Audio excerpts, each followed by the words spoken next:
ایک ہی تھالی کے چٹے بٹے ہیں، ان سب کو جمع کیا جا رہا ہے. خبیث عورتوں کے لیے خبیث عورتیں خبیث مردوں کے لیے، اور خبیث مرد خبیث عورتوں کے لیے. پاکیزہ عورتیں پاکیزہ مردوں کے لیے ہیں، اور پاکیزہ مرد پاکیزہ عورتوں کے لیے ہیں.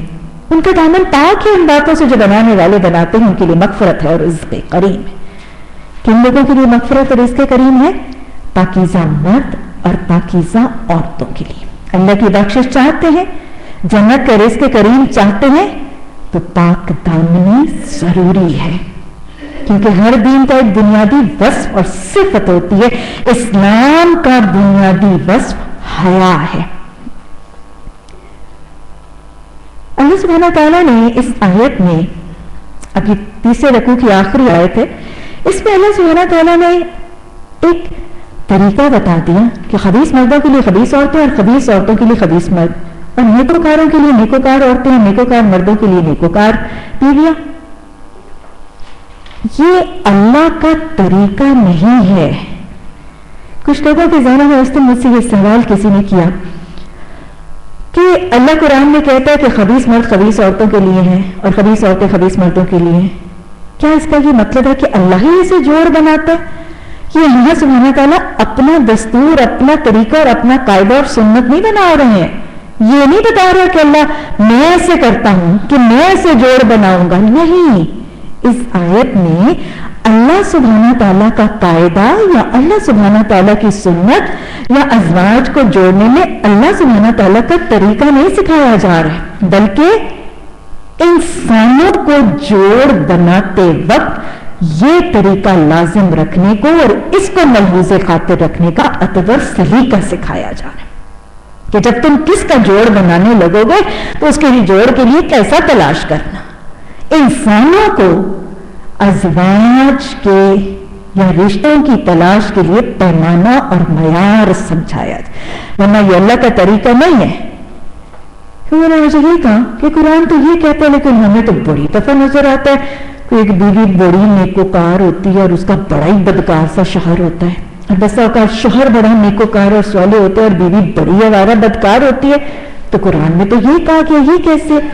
اصل میں یہ اللہ کا طریقہ نہیں ہے، یہ ایک ضابطہ اور اللہ نے ایک پیمانہ بتایا ہے ازواج کو جوڑنے کے لیے. یہ پیمانے رکھا کرو، کیونکہ ہمیں حدیث سے پتہ چلتا ہے کہ اللہ سبحانہ تعالیٰ نے رشتے میں قف اور برابری کو بھی پسند کیا ہے. قف کہتے ہیں ہم پلہ ہونا، برابر ہونا، لائک ہونا، ایکول اور سیم ہونا. اور یہ قف اور برابری ہر معاملے میں پسندیدہ ہے. علمی لحاظ سے بھی قف اور برابری ہونی چاہیے. ازواج میں سے ایک بہت اعلیٰ تعلیم یافتہ ہے اور اس کے پلے میں باندھ دی کہ بالکل ان پڑھ، ذہنی ہم آہنگی نہیں ہو پڑے گی، آپس میں ان کی مینٹل اکوالٹی نہیں ہوگی تو وہ they won't be able to get along. مالی طور پر بھی قف اور برابری کو مد نظر رکھنا ضروری ہے. اپنے سے بہت اوپر چھلانگے لگانا یہ بھی طریقہ کار نہیں ہے، کیونکہ اگر مالی معاملات ایک جیسے نہیں ہوں گے تو بھی ڈفرنس آف سٹیٹس کی وجہ سے پرابلمز آنے لگیں گی.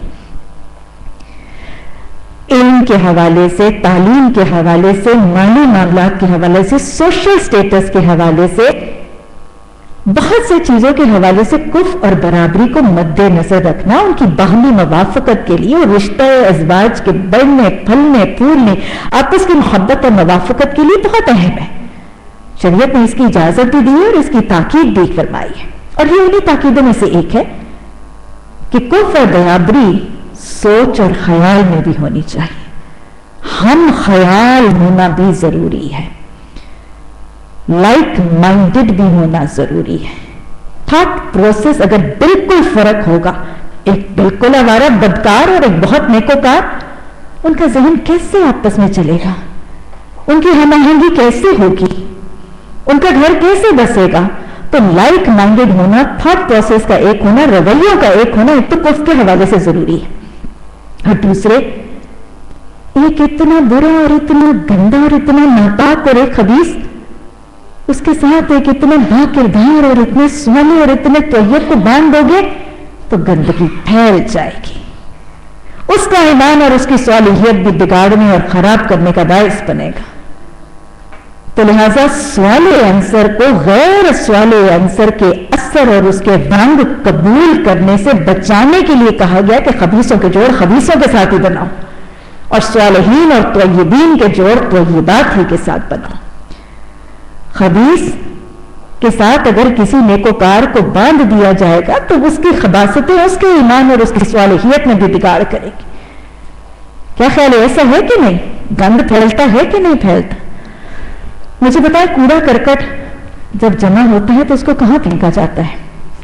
ہر بستی کا، ہر گلی کا، لوکیلٹی کا ایک مین کوڑے دان ہوتا ہے نا، اسی کوڑے کے ڈھیر میں پھینکا جاتا ہے۔ الگ الگ کوڑے کے ڈھیر لگا دیے جائیں تو کیا ہوتا ہے؟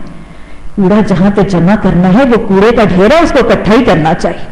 کوڑے کے الگ الگ ڈھیر لگانے سے سارے کا سارا ماحول خراب ہو جاتا ہے اور سارے کا سارا علاقہ گندا ہو جاتا ہے۔ یہ گند ہے، یہ کوڑا کرکٹ ہے معاشرے کا۔ اس کوڑے کرکٹ کو اکٹھا ہی رکھو ایک کچرا دان میں، اس کو ہر گھر کے دروازے کے آگے نہ پھیلا دو۔ جو گھر پاک ہیں، جو صالح ہیں، ان میں یہ کچرا کوڑا کرکٹ نہ پہنچاؤ۔ بڑی حکمت ہے اس حکم میں۔ اب جو پاک اور پاکیزہ ہیں ان کو بھی آپس میں جوڑ دو، ان کو آپس میں رکھو، کیونکہ یاد رکھیے گا ایمان اور عمل کی حفاظت کے لیے صالح ازواج کا ہونا بھی ضروری ہے۔ ایمان اور عمل میں استقامت، ایمان کی حفاظت کے لیے اور صالح عمل میں استقامت کے لیے صحیح صاحب ایمان مومن مومنات ازواج، صالح اور صالحات ازواج کی ضرورت بھی ہے۔ اسی لیے تو حدیث نے پیمانہ بتا دیا مومنین کو کہ جب رشتے کی تلاش کرو تو کیا دیکھو، کسی کے اخلاق اور ایمان سے، جب کسی کے دین اور اس کے اخلاق سے تم مطمئن ہو تو اس نے کہا کہ پیغام کو قبول کر لیا کرو۔ یہ مومن اور مومنات ہی کو تو پیمانہ بتایا گیا۔ تم اس کا مان نہ دیکھو، اس کا نسب نہ دیکھو، اس کا حسن نہ دیکھو، دیکھو تو اس کا دین دیکھو۔ یہ مومن اور مومنات کو پیمانہ بتایا گیا۔ پھر آپ صلی اللہ علیہ وسلم نے فرما دیا کہ دنیا ساری کی ساری متاع ہے۔ مومنین ہی کو سمجھائی جا رہی ہے یہ بات، صاحب ایمان بعمل لوگوں کو، صالحین کو ہی یہ بات سمجھائی جا رہی ہے حدیث میں کہ دنیا ساری کی ساری متاع ہے، لیکن دنیا کی بہترین متاع ہے ایک نیک بیوی۔ دا بیسٹ تھنگ جو تم دنیا میں کسی کو مل سکتی ہے وہ ایک نیک بیوی ہے۔ اس طیب شخص کو بتایا جا رہا ہے کہ تمہارے لیے دنیا کی بہترین چیز طیبات میں ملے گی تمہیں۔ یہ حدیث کے الفاظ آتے، آپ صلی اللہ علیہ وسلم نے فرمایا ایک نیک بیوی اپنے شوہر کے دین کا ستون ہے۔ آپ کو پتہ ہے کہ عمارت ستونوں ہی پر بنتی ہے، تو شوہر کے دین کی عمارت اور شوہر کے اعمال صالح کی عمارت، اگر شوہر اپنے دین اور ایمان کی عمارت تعمیر کرنا چاہتا ہے تو پھر اس کو ایک ستون کون سا چاہیے؟ اس کو اپنا ایک سپوت اور ایک ستون نیک بیوی کی شکل میں تلاش کرنا ہے۔ یاد رکھیے کہ جس عمارت میں جتنے ستون ہوتے ہیں نا وہ اتنی مستحکم اور اتنی مضبوط ہو جاتی ہے۔ اور یہ صالح عورت کے لیے تو اللہ سبحانہ تعالیٰ نے رسول اللہ صلی اللہ علیہ وسلم کی حدیث کے ذریعے ہم تک پہنچایا کہ ایک صالح عورت 1000 غیر صالح مردوں سے بہتر ہے۔ اللہ ہمیں مومنات اور صالحات کی صفات سے متصف فرماتے۔ تو اللہ سبحانہ تعالیٰ نے بڑا خوبصورت جوڑ اور پیمانہ بتا دیا۔ خبیث عورتیں اور خبیث مرد یہ معاشرے کا گند ہے، یہ بدکار، یہ فحش، یہ معاشرے کا کوڑا کرکٹ ہے۔ ان کو اکٹھا ایک جگہ ہی پہ رہنا دو، ان کو وہیں پہ ڈسپوز آف کر دو، پورے معاشرے میں ان کو نہ بکھیرتے پھرو، یہ اوروں کے ادیان اور اقدام بھی خراب کریں گے۔ اور جو طیبات ہیں ان کو ایک دوسرے کا معاون بنا دو، ایک دوسرے کا مددگار اور محافظ بنا دو دین اور اعمال کے لیے۔ جوڑ میں کف اور برابری کا ایک بہت خوبصورت پیمانہ اور معیار بتا دیا گیا۔ مولانا مودودی رحمہ اللہ کی عصری نشستوں کے سوال جواب بھی موجود ہیں، ان کا بھی مطالعہ ضروری کیا کریں۔ اور پھر مولانا مودودی رحمہ اللہ کے ساتھ لوگ خط و کتابت میں بھی سوال جواب کرتے تھے۔ تو ایک خط کا جواب مولانا نے بالکل اس آیت کے حوالے سے دیا۔ کسی صاحب نے مولانا کو یہ خط میں پوچھا، اس نے اپنا قصہ بیان کیا، اور اس قصہ کچھ اس طرح تھا کہ اس نے یہ بتایا کہ میرا معاملہ ایک خاتون کے ساتھ ہے اور ہم بہت دیر سے ایک دوسرے کو جانتے ہیں، پہچانتے ہیں، ملتے ہیں، گھومتے ہیں، پھرتے ہیں. کوئی ایک عشق کا قصہ بہت دیر سے چل رہا تھا. اس نے کھل کے وہ قصہ بتایا مولانا کو کہ میں ایک عورت کے ساتھ انوالو ہوں اور ہمارا قصہ بہت دیر سے چل رہا ہے. اب میں نے فیصلہ کر لیا ہے، ہم نے فیصلہ کر لیا ہے کہ ہم آپس میں شادی کریں گے. کوئی کافی دیر گھومنے پھرنے کے بعد فائنلی ہو چکا. لیکن ساتھ ہی اس نے اپنی فکر اور پریشانی کا اظہار یہ کیا کہ اب معاملہ یہ ہے کہ جو ہی میں نے نکاح اور شادی کا ارادہ کیا، مجھے یہ خبر مل گئی کہ وہ خاتون، اس کے گھر والی خواتین اور اس کی ماں قطع گوئی کے پیشے میں ملوث ہیں اور انتہائی فاحشہ خواتین ہیں. اب مجھے بتائیں کہ میں اس سے نکاح کا وعدہ اور سب کچھ کر چکا ہوں، اس عہد و پیمان کے بعد میری خواہش اگر اس پر راضی نہیں ہوتی، میں کیا کروں؟ مولانا نے اس کے سوال کے جواب میں یہی آیت لکھی، للخابسین الخابسات للخابسین والخابسون للخابسات. کہ تم جس خباثت پہ سارے سال گزرتے رہے، اپنے آپ کو بہت پاک دامن سمجھ کے اب اپنے لیے کوئی پاک دامن ڈھونڈنا چاہتے ہو، تمہارے لیے وہی بہترین آپشن ہے. میرا خیال ہے بڑا ہی جامع اور بہت ہی سوال بیلنس تھا. آج ہمارے معاشرے میں شاید اس کے خلاف رویہ نظر آتا ہے. بچیوں کے لیے رشتہ تلاش کرتے وقت طیب تلاش نہیں کیا جاتا، بس اوقات ایک بہت مالدار سا بدکار تلاش کر دیا جاتا ہے.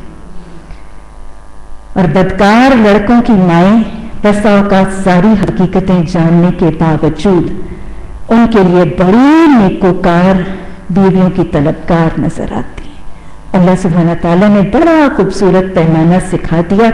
اللہ نے قرآن اور حدیث کے پیمانے کے مطابق اپنی زندگی کے ہر مرحلے اور ضابطے کو استوار کر کے اپنے گھروں کو خوشیوں کا اور سکون کا گہوارہ بنانے کی توفیق عطا فرمائے. ربنا هب لنا من ازواجنا وذريتنا قرة اعين واجعلنا للمتقين اماما. ربنا لا تزغ قلوبنا بعد إذ هديتنا وهب لنا من لدنك رحمة إنك أنت الوهاب. سبحانك اللهم وبحمدك نشهد أن لا إله إلا أنت نستغفرك ونتوب إليك. سبحان ربك رب العزة عما يصفون وسلام على المرسلين والحمد لله رب العالمين. آمين ثم آمين.